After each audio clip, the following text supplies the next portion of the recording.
cosecharemos de acuerdo a todo lo que sembramos.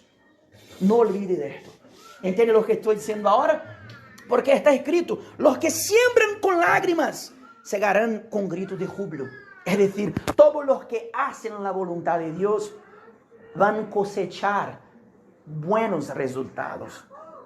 Pero todas las personas que caminan según el principio de este mundo, en el principio, ellos empiezan en alegría para después llorar. ¿Sí o no? Pero cuando nosotros hacemos la voluntad de Dios, cuando decidimos caminar según el principio de Dios, según a todo lo que está escrito en la palabra de Dios, vamos a llorar.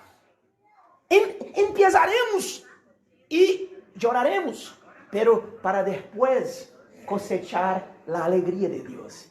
Y es esto que nuestro Dios espera que